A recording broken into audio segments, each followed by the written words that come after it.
¿Cuándo empezó el mítico mundo de Canción de Hielo y Fuego? Nadie puede afirmarlo con certeza. Si está dentro de sus posibilidades viajar a la ciudadela de Antigua, pueden preguntar a los hombres más sabios del continente cuándo es que empezó realmente el mundo, pero te vas a encontrar con un silencio sepulcral. Este enigma no ha impedido que a lo largo de los siglos, incontables maestres y eruditos hayan consumido sus vidas buscando una respuesta exacta. ¿Tiene el mundo 40.000 años de antigüedad como sostienen algunos de los eruditos más radicales? ¿O es acaso un número muchísimo más alto? ¿500.000 años? ¿O tal vez más? La verdad es que en ningún libro de los que existen hoy en día se podrá encontrar una fecha exacta, y la razón es tan simple como fascinante. En la era del amanecer, la primera era de este mundo, los hombres carecían por completo de instrucción. No había letras, no había pergaminos, no había registros. Solo el vacío de la historia escrita. Espero que con esto ya estemos en ambiente para el tema principal del video. Como les prometí, estoy lanzando una serie de videos especiales centrados en la saga Canción de Hielo y Fuego, y me pareció lo más apropiado empezar literalmente por el inicio de la saga. Y digo empezar como un tecnicismo porque ya llevo por lo menos 3 videos. Así que me pongo mis ropas de maestre, porque hoy nos adentraremos en las brumas del tiempo para descubrir qué había en Poniente antes de los reyes, antes de los castillos y antes de los mismos primeros hombres. Bienvenidos a la verdadera era del amanecer. Y bienvenidos una vez más al canal de Nico Reader, el lugar ideal para todos aquellos eruditos deseosos de aprender un poco más sobre la historia de Poniente. Antes de ir de lleno con el tema, les aclaro que la información de este video viene del libro El mundo de Canción de Hielo y Fuego, escrito obviamente por George R.R. Martin junto a Helio García y Linda Antonson. Es una increíble enciclopedia ilustrada de la cual voy a sacar mucha pero mucha información. Así que vayamos al tema en cuestión. Un mundo salvaje. De algo que podemos estar completamente seguros es que el mundo primitivo era un lugar hostil, un teatro bárbaro de tribus que adquirían directamente su sustento de la tierra de la manera más cruda posible. Imagínalo por un segundo, un mundo sin el conocimiento de las artes de metal, sin espadas, sin armaduras, un mundo donde ni siquiera existía la doma de animales. El ser humano era solo una pieza más en la cadena alimenticia. ¿Y cómo sabemos esto si no hay nada que lo avale? Nada escrito por lo menos. Pues aquí es donde el misterio se vuelve más complejo. Lo poco que hoy sabemos procede de los textos más antiguos que se conservan de otras civilizaciones, relatos puestos en letras por los ándalos, por los antiguos valirios, por los conquistadores iscarios e incluso por los misteriosos habitantes de la remota y legendaria Achay de la Sombra. Pero aquí hay una trampa historiográfica que los maestres siempre discuten en sus salas. Por muy antiguos que sean estos pueblos de esos, en la era del amanecer, sus civilizaciones también eran demasiado jóvenes. Por lo tanto, ¿cómo puedes confiar en el relato de alguien que ni siquiera existía en esa época? Los maestres prefieren dejar la veracidad absoluta de estos escritos en duda, ya que de todas formas es imposible saber con certeza si son correctos o no. Entonces, ¿qué es lo que podemos decir acerca de la era del amanecer? Si miramos hacia el este, las tierras orientales de esos albergaban una gran abundancia de pueblos. No eran civilizados, por supuesto, puesto que el mundo entero no lo estaba, pero sí eran extremadamente numerosos. Eran tribus salvajes que vagaban por los continentes. Sin embargo, si giramos la mirada hacia el oeste, hacia poniente, el panorama cambia drásticamente. Desde las indomables tierras del eterno invierno en el extremo norte, hasta las azotadas costas del mar del Ocaso en el oeste, existían única y exclusivamente 2 pueblos en todo el continente. 2 razas no humanas que dominaban el territorio en un silencio absoluto. Los hijos del bosque y una raza de seres colosales conocidas como los gigantes. Los gigantes de la era del amanecer. Hablaremos primero de estos gigantes. Es trágicamente poco, verdaderamente poco lo que puede decirse sobre los gigantes de la era del amanecer de forma exacta. ¿Pero cuál es la razón? Pues porque nadie se tomó la molestia de reunir sus cuentos, sus historias o sus leyendas. En esos tiempos carecían de tradición oral a la que pudiéramos acceder posteriormente. Sin embargo, los hombres de la Guardia de la Noche, aquellos que vigilan el muro, nos han traído valiosa información a lo largo de los siglos. Según dicen los hombres de la Guardia, los salvajes del pueblo libre relatan y cantan historias sobre un tiempo lejano, un tiempo en el que los gigantes vivían en una tensa y peligrosa vecindad con los hijos del bosque. Los relatos dicen que los gigantes hacían incursiones a su antojo en los territorios de los hijos, apoderándose de cuanto deseaban por la pura fuerza de su tamaño. Todas las fuentes, desde las crónicas de Antigua hasta los susurros de los salvajes, coinciden en presentarlos de la misma manera.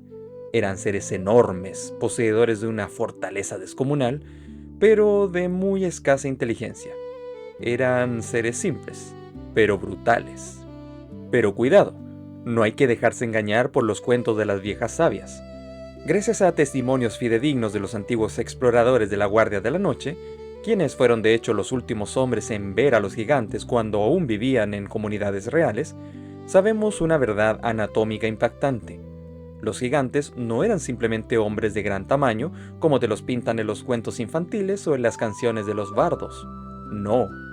Estos seres estaban completamente recubiertos de un grueso y denso pelaje que los protegía de los climas más extremos. Eran criaturas evolutivamente diseñadas para el frío. Y aquí viene un dato arqueológico fascinante que destruye la idea de que eran simples bestias sin alma. Existen muchas pruebas de que los gigantes enterraban a sus muertos. No los dejaban tirados para que se pudrieran con el tiempo.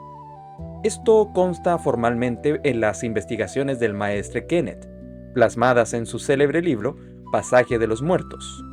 Kenneth hizo un estudio exhaustivo de los campos de túmulos, de las sepulturas y de las tumbas del norte en la época en la que sirvió en el asentamiento de Invernalia, específicamente durante el larguísimo reinado del legendario Cregar Stark. Gracias a estos hallazgos, la ciencia de la Ciudadela ha intentado medir su verdadero tamaño. Algunos maestres, partiendo exclusivamente de los huesos que han sido desenterrados en el norte y enviados al sur a la Ciudadela, calculan que los mayores entre los gigantes podían alcanzar la increíble altura de 4 metros de altura, aunque otros eruditos más conservadores no confían en esta teoría. Pero aún así, imagina encontrarte con un muro de pelo y músculos de 4 metros en mitad de la noche. A pesar de su tamaño, su tecnología era nula. Todos los testimonios de los antiguos exploradores registrados por los maestres de la Guardia coinciden en lo mismo. Los gigantes no fabricaban casas, no confeccionaban prendas de vestir, no conocían más herramientas o armas que las simples ramas gruesas que arrancaban directamente de los árboles con sus manos. Los gigantes carecían por completo de reyes, no tenían señores, no construían casas. Ellos habitaban en cuevas naturales o bajo las copas de árboles gigantescos del bosque. Tampoco trabajaban los metales, no sabían labrar la tierra para cosechar. Y esa fue, según se entiende, su sentencia de muerte. Con el paso de las eras, al multiplicarse los seres humanos, quienes disminuyeron gradualmente los bosques nativos, los gigantes se negaron a cambiar, a adaptarse. Siguieron siendo, hasta el final, seres puros de la era del amanecer. Hoy en día los testimonios supuestamente más recientes de avistamientos tienen más de 100 años de antigüedad, y aún esos registros son altamente dudosos. Son meras conjeturas y mitos que los exploradores de la Guardia de la Noche cuentan para aguantar el frío de la noche. Según muchos eruditos, los gigantes se han ido para siempre. Los hijos del bosque y sus misterios. Pero si los gigantes eran la fuerza bruta y el gigantismo del mundo primitivo, los hijos del bosque eran, en absolutamente todos los aspectos imaginables, su antítesis perfecta. Eran pequeños como niños humanos, pero poseían una piel morena y una gran y exótica belleza. Sus costumbres podían ser tachadas en nuestros días de toscas o primitivas, pero la realidad es que no dejaban de ser mucho menos bárbaras que la de los gigantes. Tenían cultura, tenían arte, y si bien es cierto que tampoco trabajaban en el metal, los hijos del bosque eran increíblemente diestros en labrar la obsidiana. Sí, esa piedra volcánica que el pueblo hoy en día llama vidriagón, y que los antiguos valirios conocían por un nombre bellísimo, cuyo significado literal es fuego congelado. Con este fuego congelado, los hijos fabricaban herramientas quirúrgicas y armas letales de caza de un filo inimaginable. Aunque tampoco sabían tejer hilos, aún así se mostraban sumamente hábiles en la confección de prendas y armaduras a partir de las hojas secas y la corteza de los árboles. Aprendieron también a elaborar arcos perfectos de madera, de arciano, y a construir trampas hechas de hierba trenzada, con las que cazaban eficazmente tanto los hombres como las mujeres del clan. ¿Qué pruebas históricas tenemos de todo esto? Déjenme contarles un secreto guardado en la ciudadela. Los archivos custodian una carta bellísima del maestro Aemon, escrita en los primeros años del reinado de Aegon V. En esta carta se recoge el testimonio directo de un antiquísimo explorador de la Guardia de la Noche llamado Redwyn, quien vivió nada más y nada menos que en los tiempos del rey Dorren Stark. Redwyn narra en su bitácora un viaje hacia Punta Lorne y a la Costa Helada.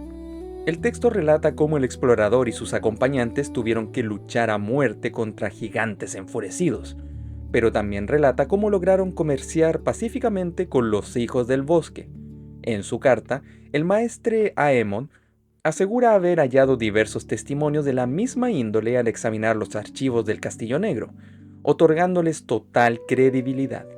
No eran mitos, ellos realmente existían.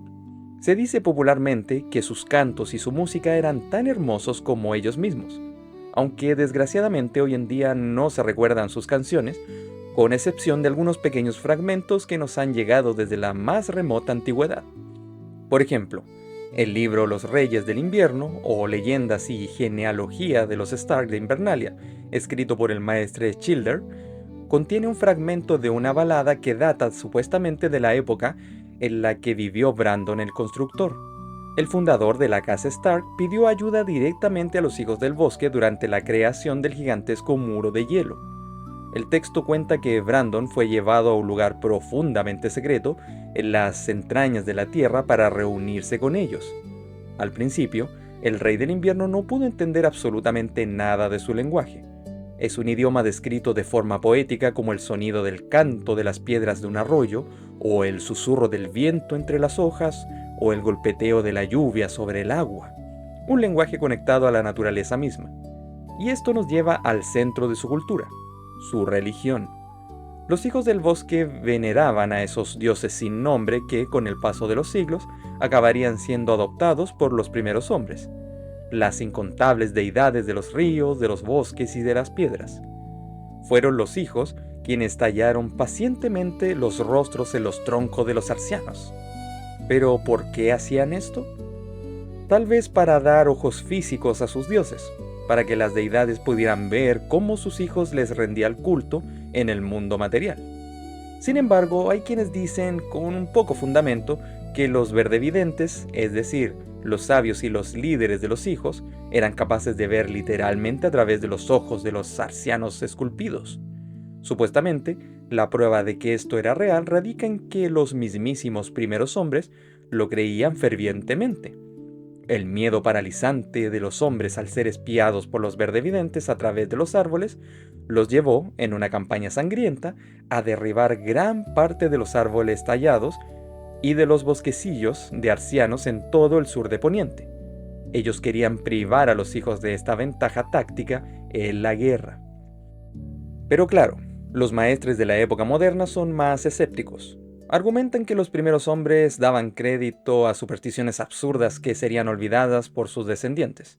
Como ejemplo de la brutalidad de la época, el maestre Yorick, en su obra Casados con el Mar, donde recoge la historia de Puerto Blanco desde sus orígenes, hace referencia a que en el norte se practicaba el sacrificio de sangre humana directamente a los antiguos dioses.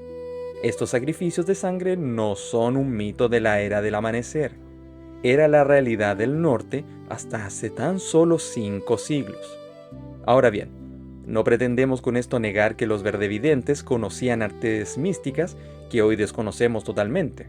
Artes como la de ver lo ocurrido a gran distancia en tiempo real, o la de comunicarse espiritualmente a través de medio reino, ya que esto es algo curiosamente que también hicieron mucho después los valirios con sus velas de vidrio.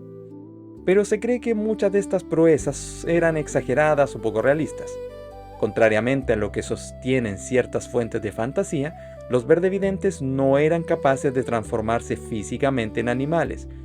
Lo que sí parece científicamente cierto es que podían comunicarse con los animales de un modo mental que los humanos ya no podemos hacer. Y este, amigos míos, es el verdadero origen de todas las leyendas sobre los cambiapieles o los hombres bestia. Son muchas las leyendas sobre los cambiapieles. Las más conocidas, traídas del otro lado del muro por los hombres de la Guardia de la Noche y recogidas siglos atrás por los septones y los maestres, aseguran que no solo se comunicaban con las bestias, sino que podían controlarlas por completo mediante la fusión directa de sus espíritus. Incluso entre los salvajes más brutales se temía a estos cambiapieles como hombres antinaturales, capaces de recurrir a los depredadores como aliados de guerra. Algunas historias terroríficas hablan de cambiapieles que se perdieron permanentemente dentro de sus animales al morir sus cuerpos humanos, y otras narran casos de animales capaces de hablar con una voz humana distorsionada cuando eran controlados activamente por un cambiapieles. En lo que sí están de acuerdo todas las crónicas es que los más comunes eran los hombres que controlaban a los lobos, y hasta a los lobos guargos, y tenían un nombre especial y temido entre los salvajes: los wargs. Hay una polémica que ha dado mucho de qué hablar en las salas de la Ciudadela, debido a un pasaje de la famosa historia antinatural del Septon Bard. Tras afirmar que consultó ciertos textos hiperantiguos que se guardaban bajo llave en el Castillo Negro, el Septon Bard sostiene una teoría revolucionaria: que los hijos del bosque eran capaces de hablar directamente con los cuervos y hacer que las aves repitiesen sus palabras exactas. Según Bard, este gran misterio les fue enseñado posteriormente a los primeros hombres por los propios hijos con un fin logístico: que los cuervos pudieran divulgar mensajes hablados a gran distancia. Bard afirma que lo que hoy hacen los maestres es una forma degradada de ese arte. Hoy los maestres ya no saben hablar con las aves. Es cierto que la orden entiende el lenguaje de los cuervos, pero con ello deben entenderse el contenido básico de sus graznidos, o sea, sus manifestaciones de temor, de enojo, o cuando necesitan emparejarse, o tal vez si tienen mala salud. Los cuervos figuran entre las más inteligentes de las aves, pero su inteligencia es comparable a la de los bebés humanos, y según la ciencia oficial, no están capacitados para el habla humana. Unos pocos maestres han defendido la postura de Bard, pero ninguno ha logrado demostrar la comunicación hablada.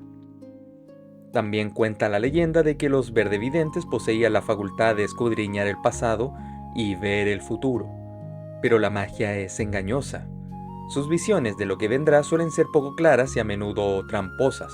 Es de hecho un argumento muy útil cuando se quiere engañar a los crédulos con adivinaciones. Sin importar si esto era cierto o no, los hijos tenían por caudillos a sus verdevidentes y moraban en bosques, palafitos, marismas e incluso en cuevas y colinas huecas. Eran los dueños absolutos de Poniente, o al menos eso creíamos. Porque para cerrar esta crónica, debemos hablar de la posibilidad más perturbadora de la era del amanecer. Existe la inquietante posibilidad de que la era del amanecer de Poniente estuviera habitada por una tercera especie. Es una teoría tan especulativa que los maestres apenas le dedicaban tiempo a su estudio. El trono de piedra mar. Entre los hombres del hierro se cuenta que cuando los primeros humanos llegaron a las islas del hierro, específicamente a la isla de Viejo Wick, hallaron el famoso trono de piedra mar, un trono colosal tallado en una extraña piedra negra. Lo perturbador del asunto es que las islas estaban completamente deshabitadas. Los hijos del bosque no tocaban el mar, y los gigantes no construían barcos como ya afirmamos. De ser cierto esto, la naturaleza y los orígenes de quienes labraron ese trono antes de la llegada de la humanidad sigue siendo el misterio más oscuro y absoluto del continente. En su colección de leyendas, Canciones que cantan los hombres ahogados, el maestre Kirk sugiere que el trono fue dejado por visitantes desconocidos procedentes de más allá del mar del ocaso, pero son puras conjeturas sin datos. Esta es toda la información que he podido recabar a partir de los viejos escritos mencionados tanto en la Ciudadela como en el lejano norte custodiado por la Guardia de la Noche.